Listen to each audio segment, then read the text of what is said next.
We're going to give David another chance after the whole Wish debacle, and including Sardo in another story.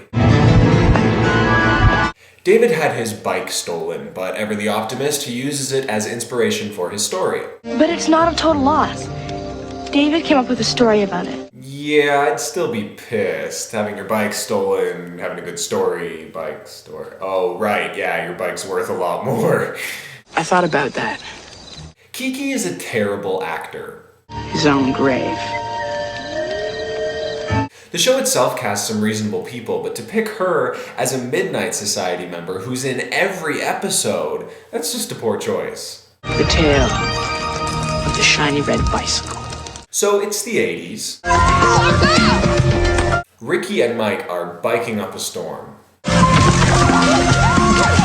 Ricky has unfortunate teeth. Now my dad's thinking of buying my reel and cleaning it this weekend. But there's very little time for character development because Ricky then plunges to his certain death. I feel kind of bad about the teeth comment, but hey, at least we won't have to look at that ugly grill anymore, am I right? So turns out it was all a dream. Kind of. You were having another bad dream. And old Mike was just being haunted by the experience that happened as a child. So it wasn't a dream. It really did happen. It just happened a long time ago. The next morning, Mike is finishing his corn wackies. Looks like someone's gonna fall asleep in his corn wackies. Those don't even sound good. Mike's parents start to pester him about still dreaming of Ricky. He had another nightmare. Not another one. Oh, Mike. So Mike blames himself for Ricky's death. Mike's parents don't think it was his fault. Mike's little brother likes to interject. Yeah. Keep out of this. You know, my mom and dad plan moments like that just to delight us. At school, Mike is distracted by memories. At John F. Kennedy's challenge to put men on the moon. And his smart aleck teacher. Not quite. We're not covering I or until next semester. She gets surprisingly personal for a character who doesn't matter at all. I had my in-laws over for dinner last night, and needless to say, I need you to cut me a little slack. So remember, Mrs. Westwood is having marriage trouble and hates her in-laws. It'll come up later in the tale of the failed marriage. Now, back to the moon. Ricky then appears to Mike and he flips out. Which sends him to Tracy Chapman in the doctor's office.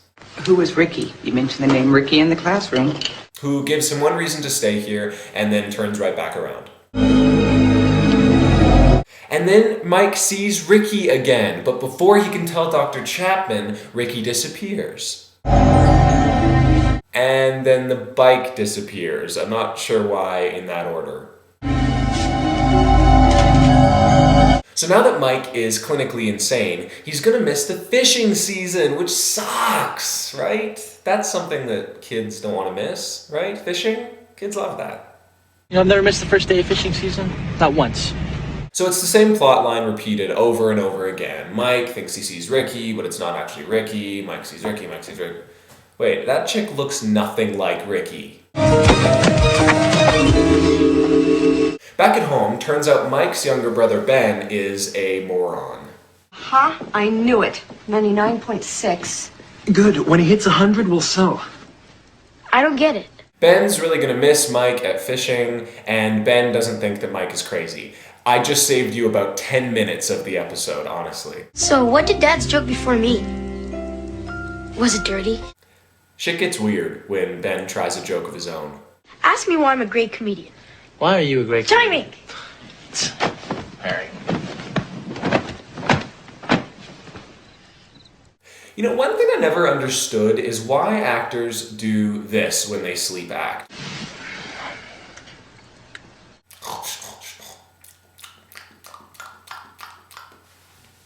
I don't think I've ever done that when I sleep. At fishing, Ben's friends are jack-offs. Hey, isn't that where your brother's friend got killed? Hey, isn't that where your brother's friend got killed? You insensitive asshole. The next day, Ricky yet again appears to Mike, but this time Mike catches him before he can get away. What do you want from me? Are you Afraid of the Dark has a very specific way of making people seem like ghosts, which generally involves making them wear silver and making them look wet. So Ricky thanks Mike for trying to save him when they were younger, even though he failed, and then warns him that Ben is in trouble.